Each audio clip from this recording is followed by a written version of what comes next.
ہم نے کل قرض کے حوالے سے ایک روایت پڑھی تھی، تو اس حوالے سے چند ایک بڑی اہم باتیں ہیں جو ہمیں ضروری جاننی چاہیے۔ سیدنا ابو ہریرہ رضی اللہ تعالیٰ عنہ بیان کرتے ہیں کہ رسول اللہ صلی اللہ علیہ وسلم نے ارشاد فرمایا، جس شخص نے کسی مسلمان سے دنیا کی مصیبتوں میں سے، دنیا کی تنگیوں میں سے کوئی مصیبت دور کر دی تو اللہ تعالیٰ قیامت کی مصیبتوں میں سے کوئی مصیبت اس پہ سے دور کر دیں گے۔ یہ کیونکہ قرآن نے تعلیم دی انما المؤمنون اخوہ، مومنین اہل ایمان آپس میں سارے رشتہ اخوت میں بندھے ہوئے۔ تو اب اس رشتے کو مزید پکا کرنے کے لیے آپ نے فرمایا کہ جو مسلمان کسی دوسرے مسلمان کی دنیا کی، یہ آپ نے قید لگا دی کہ دنیا کی مصیبتوں میں سے کوئی مصیبت دور کر دے تو اللہ تعالیٰ قیامت کے روز اس کی جو مصیبت ہے، قیامت کی مصیبتوں میں سے وہاں سے ایک مصیبت اللہ تعالیٰ اس سے دور کر دیں گے۔ دوسرا، جس نے کسی تنگ دست پر دنیا میں آسانی کی، ہمیں ایک دوسرے کے ساتھ ضرورت پڑتی ہے معاملات چلانے کے لیے، تو جس نے کسی تنگ دست پر دنیا میں آسانی کی، اللہ تعالیٰ دنیا میں بھی اور آخرت میں بھی اس پر آسانی فرمائے۔ تیسرا، ہم آج دیکھتے ہیں ہر بندہ ہی عیبی ہے۔ ہم جب درس نظامی میں داخل ہوئے 1999 میں، ہمارے استاد نظام الدین صاحب رحمہ اللہ اکثر یہ شعر پڑھا کرتے تھے۔ ہم ان کے پاس کریمہ پڑھتے تھے، وہ کہتے تھے برے نو ٹولن میں چلی، برا نہ ملیا کائے، جد میں اپنے اندر ویکھیا میتھوں برا نہ کائے۔ تو ہر انسان ہی عیبی ہے۔ جب ہم کہتے ہیں ہر انسان ہی خطا کا پتلا ہے، لیکن ایک حدیث میں آیا نا کہ ہمیں اپنا جو عیب ہے وہ ہمیں تنکے کی مانند نظر آتا ہے، اور دوسرے کا جو عیب ہے ہم اسے شہتیر کی نگاہ سے دیکھ، شہتیر سمجھ کے دیکھتے۔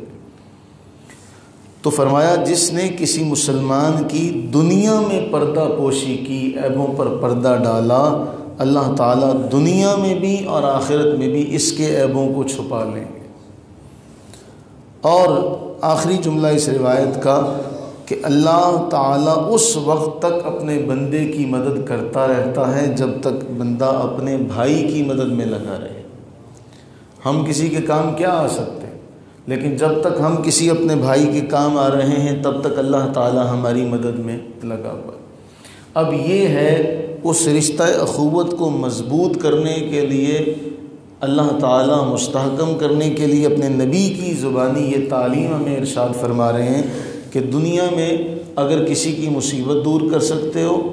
دنیا میں اگر کسی سے آسانی کا معاملہ کر سکتے ہو، دنیا میں اگر کسی کے عیبوں پر پردہ ڈال سکتے ہو تو یہ کام کر لو، اس کے بدلے میں ہم دنیا میں بھی تمہیں نوازیں گے، آخرت میں بھی محروم نہیں رکھیں گے۔ اور جب تک تم اس کی مدد میں لگے رہو گے تب تک ہم بھی تمہاری مدد کرتے رہیں گے۔ اب اسی کو اگر الٹ کر لیا جائے، اسی کو اگر الٹ کر لیا جائے، ہمارے بازاروں میں کیا ہوتا ہے، ایک تاجر دوسرے تاجر کو نیچا دکھانے کے لیے ہمہ وقت مصروف عمل رہتا ہے، نہیں اس کی چیز اچھی نہیں ہے، اس کی چیز اچھی نہیں ہے، اس میں عیب ہے، میرے پاس بہت اعلیٰ سامان ہے۔ اور آپ کسی کے پاس بھی چلے جائیں، وہ یہی کہے گا جی جو میرے پاس مال پڑا نا یہ پوری مارکیٹ میں کسی کے پاس نہیں پڑا، اگرچہ اس کے پاس مارکیٹ کا سب سے کم ترین مال پڑا ہو، لیکن وہ پھر بھی کہے گا جی میرا سب سے اچھا ہے، اور دوسرے کو کم تر دکھائے گا۔ اب یہ جو معاملہ ہے جو ہم نے پڑھا، اسی کے مطابق اگر ہم اپنے معاشرے میں کام سر انجام دیں تو پھر کیا اللہ تعالیٰ ہم کسی کی مدد کریں تو کیا کر سکتے ہیں؟ اور اگر اللہ ہماری مدد میں لگ جائے تو پھر بتائیے ہمارا کوئی کام رہ سکتا ہے ہونے سے؟ تو ہمیں اس پر یہ کام کرنا چاہیے کہ باری تعالیٰ ہمیں وہ جو ہم اکثر روایت پڑھتے ہیں کہ ید العلیاء خیر من ید السفلی،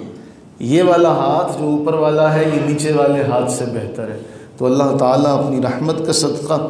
ہم سب کو اوپر والا ہاتھ بننا نصیب فرمائے، اور ہمیں دوسروں کے کام آنے کی توفیق دے، دوسروں سے مصیبتیں دور کرنے کی توفیق عطا فرمائے، اور دوسروں کے عیبوں پر پردہ ڈالنے کی توفیق عطا فرمائے۔ اور اگر اللہ نے کسی کو مال میں وسعت دی ہے اور کوئی تنگ دست اس کے پاس آ جاتا ہے تو اسے اس تنگ دست کے کام آنے کی توفیق عطا فرمائے۔ آمین ثم